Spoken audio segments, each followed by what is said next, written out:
Welcome back, y'all. In today's video, we are going to talk about what I was wrong about with my 2024 housing market predictions and what I think is going to happen 2025.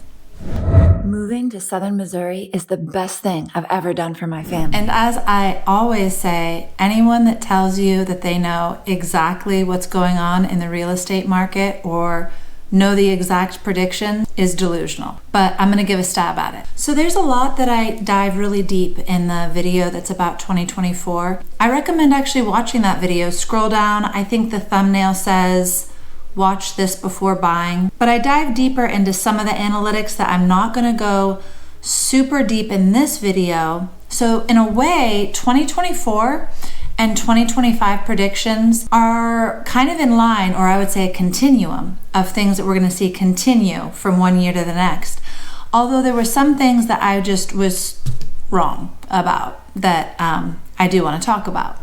And the first mistake I made was regarding interest rates. I, like pretty much every other analyst, really believed that we were going to see more of a gradual decrease in interest rates. And of course, that was going off at the time the Fed was saying is that they were saying something like 6 to 10 decreases. And we did not see that. So what we saw was more consistently when they said that they were going to roll out another decrease, we saw them hold tight, stating that inflation still hadn't improved enough. So that was actually surprising. And I would say for 2025, we are going to see that continue. The only thing that I could say that's going to be different, that's going to be, I think, potentially better in 2025 is that I don't think that we're going to see interest rates go as high. There was a time when I had some clients getting stuff in the 7s. Now, for raw land, it was crazy. I had clients that were in the 9s for a little bit, commercial too, of course. So everyone that seems to kind of have fairly solid history of predictions seems to say that we're going to kind of average 6%. And there's hope that we'll get down to 5.8-ish. Right now it's interesting because we on average are at about 6.8, and that is actually about the highest it's been since summertime. And what's interesting is a bunch of analysts came out like right after the election and said we were going to see a significant drop at the end of the year, which is where we're at now, and that we would see maybe another drop early 2025 before we would see that yo-yo effect come in where then it would go up, down, averaging 6%, maybe hopefully getting to 5.8%, somewhere like that. But we're already seeing that a lot of those people, those predictions were wrong. So we're actually ending the year on a high. And that's been confusing to a lot of people. As myself, because honestly, the whole thing is so manipulated that to be able to, really understand why there's so many variables is pretty impossible. But we definitely can understand some general kind of parameters that are keeping it where it's at. Something that I have mentioned in previous videos as well is that it is important to note that BlackRock and Vanguard currently have a significant position in the mortgage markets. And one could say that there's incentive for those two corporations to heavily manipulate home prices, inventory, flow of sales, mortgage rates. I mean, their fingers are in a lot of different pies related to real estate. Another prediction that had a little bit of an error, at least at the end of the year, that I want to own was my predictions about raw land sales. Now, what I talk about is I talk about how raw land has definitely slowed down starting 2023, and I believed definitely continuing, if not accelerating a bit in 2024. And of course, I state all the reasons, the high construction costs, the fact that for the most part, it is more affordable to buy land with infrastructure and even remodel it than the cost of building from the ground up. And that still holds true. And my prediction for raw land sales, continuing to be slow, if not slowing down more, held true for the bulk of the year. But something strange happened at the end of the year. We noticed, especially after the election, a huge uptick, notable uptick in raw land sales.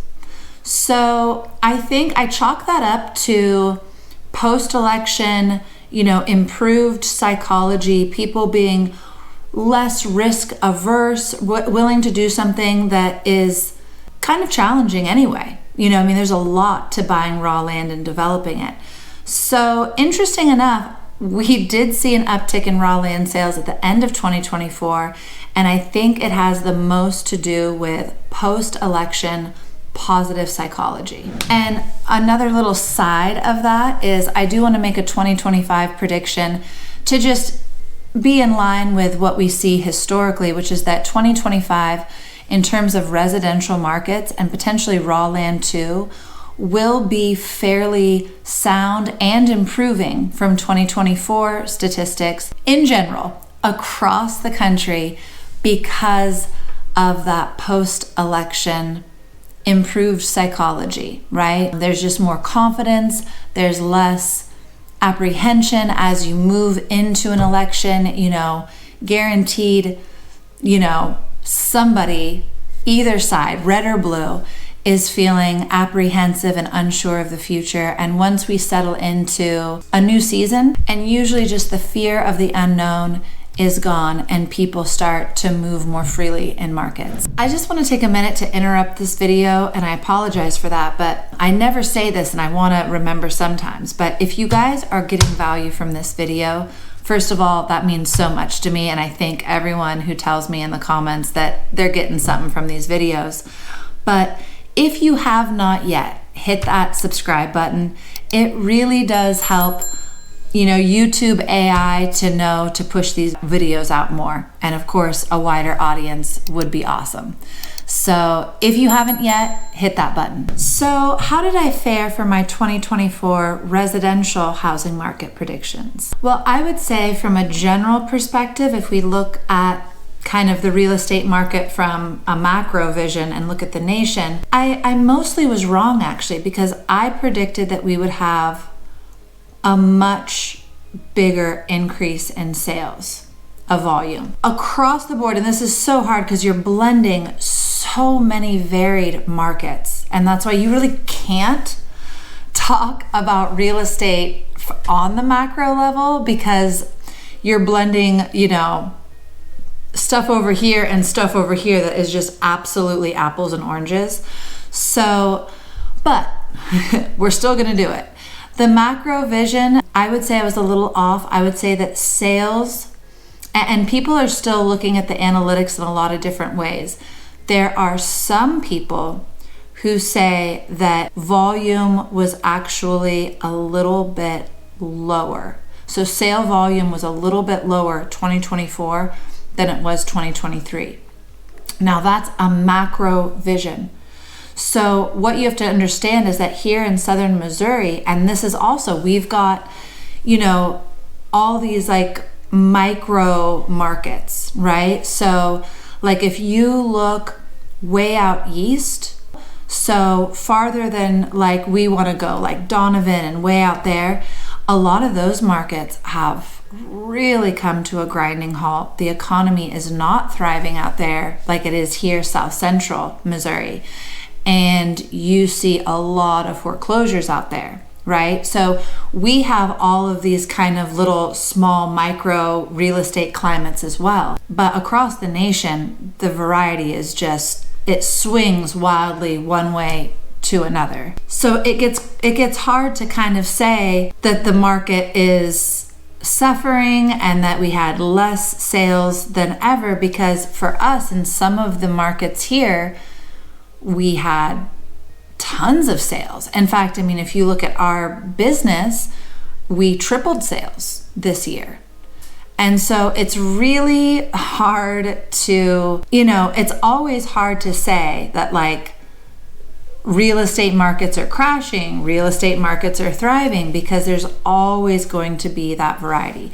Now, where I will say pretty much hands down, we are seeing suffering real estate markets is in places, where there's Californians that are moving.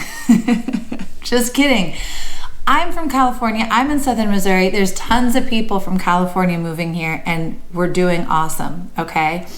But here's what we're seeing in Texas is Texas, California, parts of Idaho. We're seeing it in Colorado now, definitely seeing it somewhat in New York, although New York City kind of recovered big time. I was wondering, is New York City going to become like zombie apocalypse? But no, it has seemed to recover.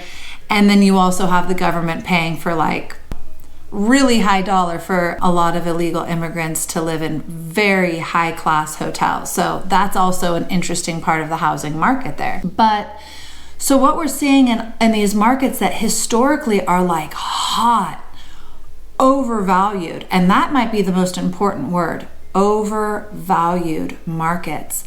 We are seeing some of them in almost a standstill, right? And these are often the characteristics you're looking at for a crash. And remember, a real estate crash in residential, it's not the end of the world always. It literally is. Usually people just define it as when you start to see 20% price reductions and lower, and then you get down to those 50% price reductions, and that's when everyone, the sky is falling, right? For sure. But it's not that big of a deal. And we actually, in little situations, will see that with a motivated seller in a good market, right? Rarely, but it happens. So those markets have severely slowed. We now see a 6-month or more inventory stacking up with everything at a near standstill. And I wouldn't have believed it if I didn't do the research myself. I started to pour through the inventory in those places, especially because I have an elderly woman client. She is in Austin, Texas. And it's crazy. You can go through I don't even know, 20 pages of inventory, and you see 2 properties pending. I don't know if it's as bad as when I looked at it, but it was crazy. And stuff is just, the valuation there is insane. She has 30 acres. It is close to the new Tesla plant, I believe is what she was telling me. And it is a tiny, just ridiculously not nice little farmhouse. And she was at 2.8 million originally, and she has come down a bit, but that was actually her pricing it low compared to what the sales had been. And she literally missed that high by a few months and then put her house on the market and now hasn't been able to sell. And what's so funny is I was like, man, just keep dropping it, because in my mind, that property's just not worth that. So I'm just like, you'd be getting out great if you got $1 million for that property. Just whatever, 1.5, sell that 30 acres with it's pretty much like a cabin, sell that, get whatever. Anything over $1 million would be just crazy to me anyway. But I got to start to see the inventory, and then I started to pour through California's inventory and see the same thing in markets that I know that were crazy. I'm seeing in some of them, I would say more than a 50% reduction, which is wild. In the heyday, properties that would have gone for a couple million in some situations are for sale for $400,000 now and not selling. Let's just say the real estate market across our nation is so varied, and there's some people that are truly hurting right now. But luckily that's not the reality here in Southern Missouri. So it's all those dynamics I've talked about so many times. We have a consistent influx of out-of-state buyers. We have a really strong real estate market just domestically too. And so many sellers and buyers, I'm sure you've experienced this. We have so many sellers that don't need to sell. And it can be frustrating because sometimes, I admit, I see it, and I've had clients do it as well. They overvalue their properties that are on the market, and they don't care really, truly, if it sells or not. There's a lot of people that, for those that have been in real estate too, for a long time here, they were picking up property at $500 an acre or cheaper. You know what I mean? And yeah, they've just made a killing for so long, and there's a lot of people with a lot of property, and they just don't have the incentive to lower price to where buyers, where the buyers are at. So to just kind of go back to the 2025 predictions, I believe, and we'll see, that 2025 is going to be better sales than both 2024 and 2023. So we will see. I think that it's going to be a mixture of things. Unlike I said last year, I truly don't believe it's going to be from interest rates. I think that, in a way, people are going to get used to the fact that interest rates are not going as low as they want. We're not going to see in the 4s or the low 5s, I don't think. They're going to be used to the yo-yo, up, down, up, down. They're going to get used to that. And so that will no longer be a psychological hindrance, right? Where it's creating that negative response. And I think that the market will actually flow a little bit better just because people are going to be used to where we're at with interest rates. And I think it's important that I noted psychology. I think that that's actually going to be the biggest piece of the puzzle for 2025. We've got that post-election high for, over half the country, right? And then for the rest of the country, just kind of stabilizing and accepting where we're at and knowing we might see, people continue to move, red state, blue state, things like that, where they feel safer. There's still tons of people in the sidelines that want to relocate, and they've wanted to relocate since COVID. It just hasn't been possible yet. And some of them so traumatized by what they saw during COVID, maybe where they live, they've never settled back down into their communities, and they're just waiting, poised to relocate. So we're still going to see that. We're still going to see a big push with relocation because of all the retirement. And I wish I knew somehow how to look at the analytics of retirement rates.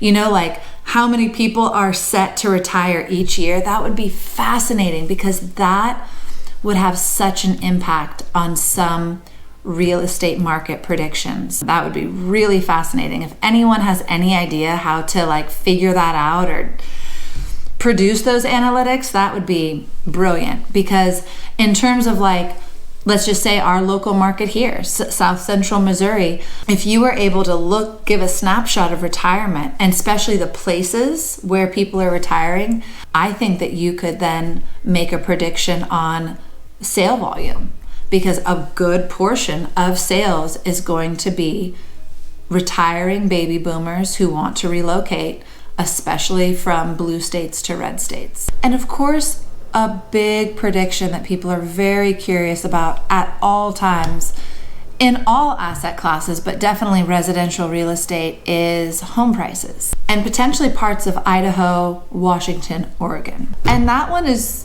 just like all the others, where it's going to be so varied across the country.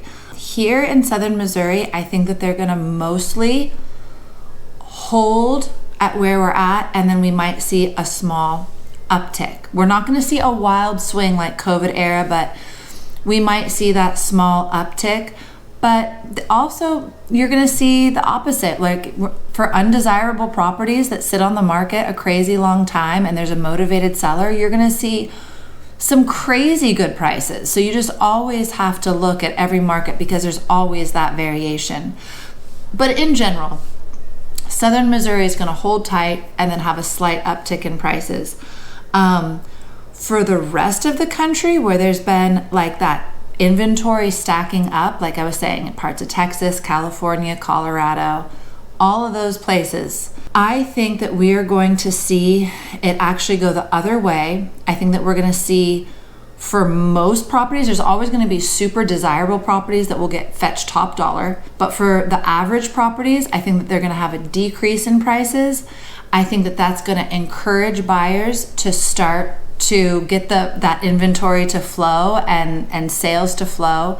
But I would say in those markets, we're going to see a true buyer's market, where you're going to see significant price drops. In general, on average, we're not going to see that. I don't believe in Southern Missouri, but there's always in every market motivated sellers that you can find that will give you incredible deals. I'm also going to throw Illinois in there.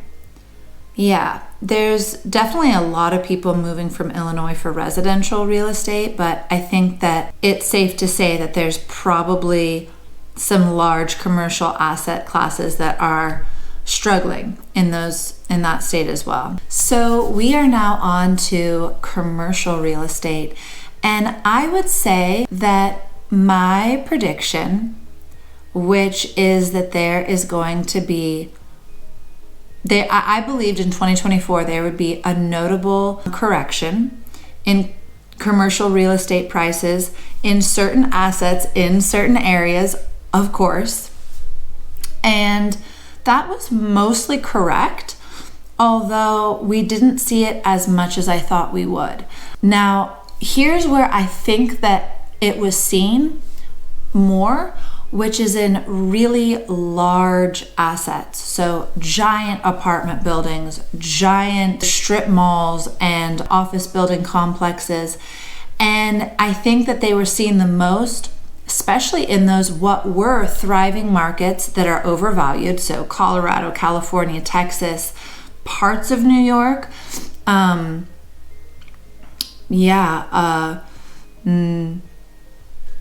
trying to think of some other ones. Not really Arizona. So here's the deal.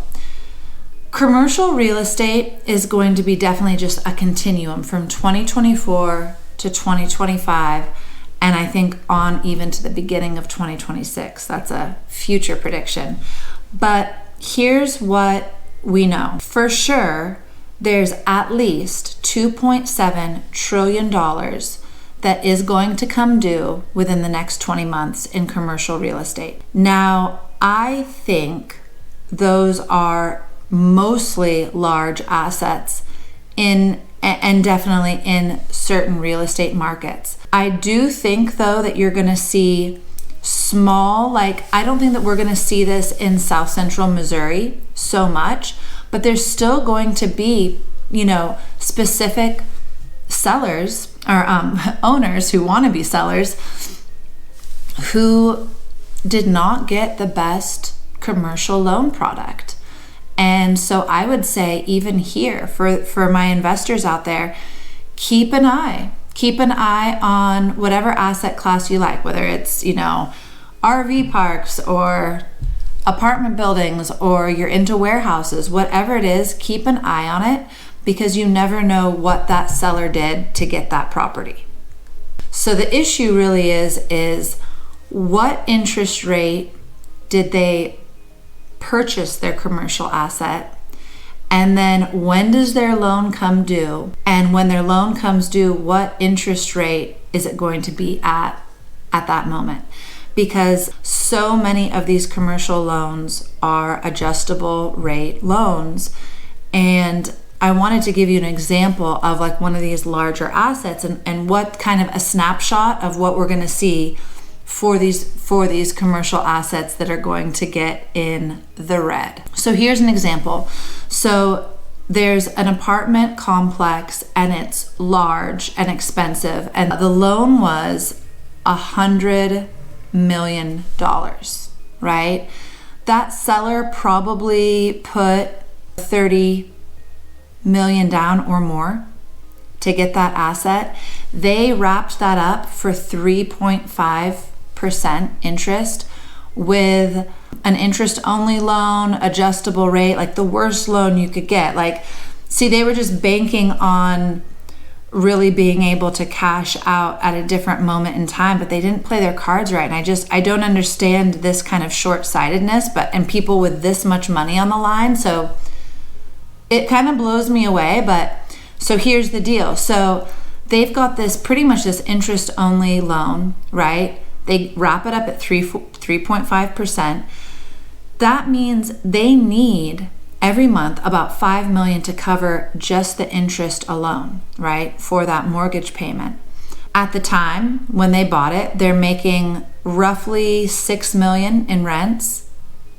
and their rents haven't really significantly been raised. Okay, they've held pretty much the same. So here's the problem. Now their rate has raised to about 7%, right? And they're stuck right now at that 7%. And they're stuck at that 7% in the same time frame as their loan is going to come due. And so now at 7%, they need, I would say, I haven't done the exact math, I'm gonna say about $7.5 million.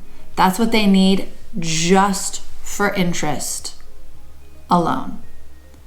So right now, this example property is 1.5 million in the red every month, right? So now they're gonna have to sell, right? The bank, here's the problem, and this is why they can't refinance. The bank isn't gonna lend $100 million on an asset that's 1.5 million in the red every month. The problem is that most banks are gonna be looking at cash flow to assess the value, and the value is gonna determine what they'll loan on that property. So most banks, because this asset can recover, it's not a total junk asset, but they're only going to loan about half of that value. So the current loan is for 100 million. They might lend 50 million on that. So I also was looking at this in too narrow of a lens, and I was thinking about all the sellers that were going to get a massive haircut as they tried to dump these assets. And I wasn't thinking correctly. It's not just the owners, it's the banks. So this got me thinking, because really, I think that a lot of what we call real estate crashes are actually issues in the banking industry, right? And maybe that's when they start to push these terrible loan products. But what's interesting is that I just read that Warren Buffett just dumped all of his Bank of America stock and several other banks.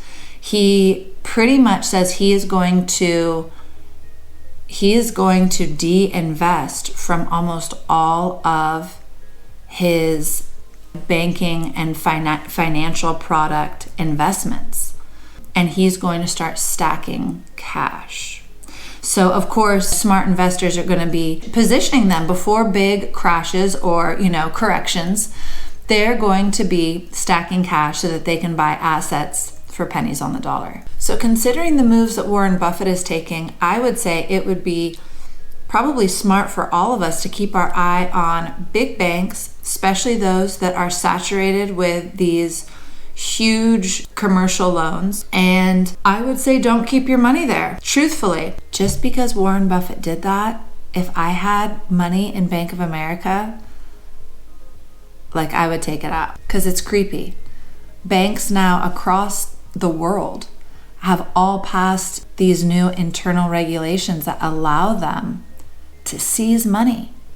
And they don't even have to give you junk bonds anymore like they did during the Great Depression. They can just take it. And yeah, it's weird because all around the same time, they all started to restructure where they could do that. And I'm not, whatever. I am a conspiracy theorist, but that's just blatantly something that people should be cautious of. And this was one of the last things I said in the video of 2024. And this definitely holds over for 2025, which is that because we might see a little bit of a crisis in some of the banking industry, that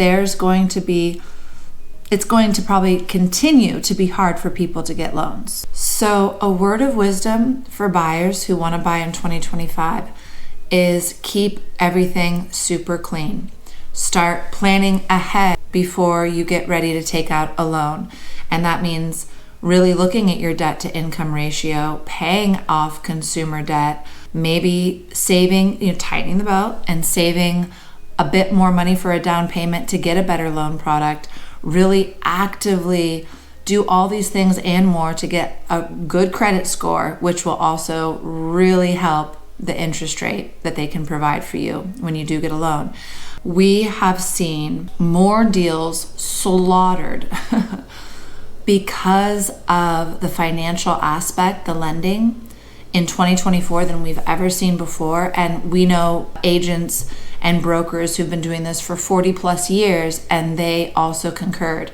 2024 was just like the year of deals falling apart. And it was crazy. Like, you would get it to the end and the littlest thing would change in the buyer's life, and the lender would catch wind of it or whatever, and deals off, losing the loan. And we just saw that kind of stuff over and over again. And I really think that buyers need to take it seriously. You need to prepare for your loan and really be putting your best financial foot forward.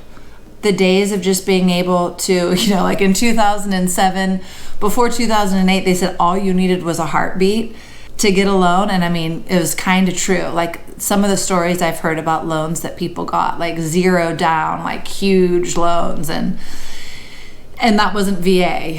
There was all these crazy loan products. Those days are over and may never return. So it's time for people to just be a little bit more conservative, a little bit more savvy about what it takes to truly secure a good loan. And for us, we feel really positive about 2025. We know that we're going to increase our sales and that we're going to see a pretty thriving, healthy real estate market get better. And so that's exciting for us. I just think that Southern Missouri is a special market. And yeah, we might see markets around us not doing so well, but here it's going to be thriving. And yeah, along with that comes so many other aspects of a thriving community and economy. So we're excited, we're glad we are here, and we hope that we can help you make the move out here as well. And as always, you guys, I want to thank you for sticking around and watching this video. If you are thinking about moving to Missouri 2025, please give me a call, text, email. We can set up a Zoom, whatever you like, and we will talk about the best strategy for you and your move. And actually, it could be longer than 2025. I've got a few people that are like, I'm moving in 2026. And so we've got a nice long time to plan their move. I remind them that don't fall in love with any houses yet, right? But anyway, yeah, reach out to me and we will start the search and start the process for what I think is going to be the best move of your life. All right, you guys, until the next video, bye.